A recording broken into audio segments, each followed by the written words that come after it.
Tugende Kitebi wano mu Lubaga ensasage ekedde kugwawo ekizimbe eky'emyaliriro 5 ekibadde kizimbibwa bwe kiguddemu era omuntu omu aluguzemu obulamu songa n'abalala babiri balumiziddwa bya nsosso kakati n'abantu obuzibu babutadde ku kitongole KCCA kye bagamba nti tekifaayo kulondoola mirimu egyo wegityo egy'ebizimbizibwa kulaba obaddala abazimba batambulira ku plan eyeetaagisa.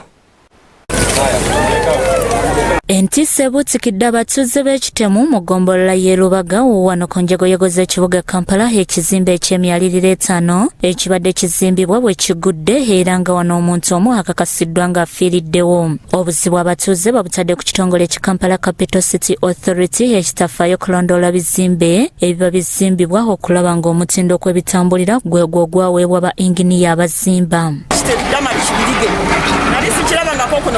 Kitebi waliwo ekizimbe ekigwa naye tuli munako okulaba ng'omwana afoomu yafiiriddemu ababiri basimatuse naye nga n'emitayimbwa gyennyini egibadde gizimbibwa ku kalina si gye gye gizimba kalina.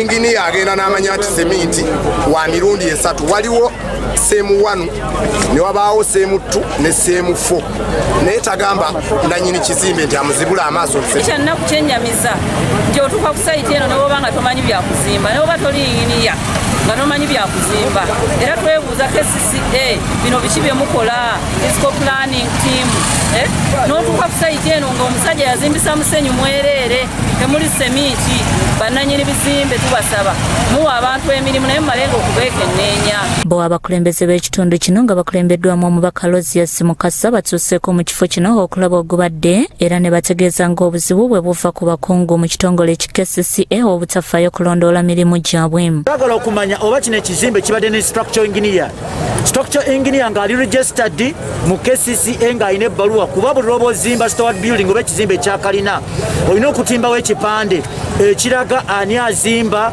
ani agenda okuteekamu emitayimbwa ani agenda okukola biki tetumanyi nti ebyo byonna bibaddewo. Nze infactory gyendowooza kubanga kino kyennyini kivumaganya gavumenti tekivumaganya ye ng'omuntu kyebaba bajja kufuna abantu bajja babawulire so ffe ng'abakulembeze tusaba omuntu oyo bamutuggirewo batuleetere omuntu asobola okukola era atambulire mu mateeka. Wabula poliisi y'abazinya moto etuuse n'ezingako ekifo kyonna ewatali muntu yenna kuyitawo. Meeya w'eggombolola eno Mawuya Mbeeraze n'abakulembeze abalala balaze obwennyamivu ng'obuzibu babutadde ku kitongole kya Kampala Capital City Authority ekitafuddeyo kulondoola bizimbe bimeruka mu kibuga Entakera. Minisita wa Kampala Hajjat Minsa Kabanda atuuse mu kifo kino ewagudde enjege eno era nga wano poliisi emunnyonnyodde ogubadde mwekakasiriza nti omuntu omu afiiriddewo ku kizimbe kino. Ekizimbe kyabagwiridde naye nga State Council Building Inspector Physical Planning Department Enforcement balina okuvunaanibwa ku nsonga eno okubanga abantu bafeso okufiira mu kizimbe kino. Naye nga tulina okulaba nti tubulaminga ani yayisa pulaani tubulaminga ani ekikkiriza okutambula okutuuka wano kubanga eno Lubaga division erina physical planners erina bonna abantu bateekeddwa okubeerawo. Abantu bongedde okutegeeza ng'ekizimbe bwe kibadde kizimbibwa nga seminti mutono nga n'emitayimbwa nagyo gibadde tegituukana na mutindo. Naye kino ekizimbe kizimbiddwa mu mwezi gumu nga kalina ewedde eri waggulu fulowa 3.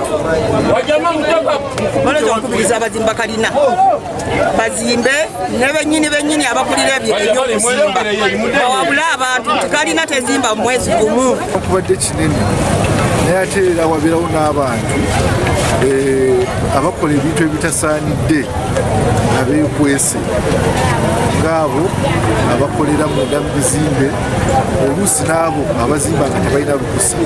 Ewaawo tutuuka mu buli kitundu naye n'ekiseera eky'omuggalo twalina abakozi batono nnyo abaali beetooloola ekibuga. Bikusakiddwa Kyambadde Lawrence ne Sally Hakim, Crossroads TV, Omunnyo.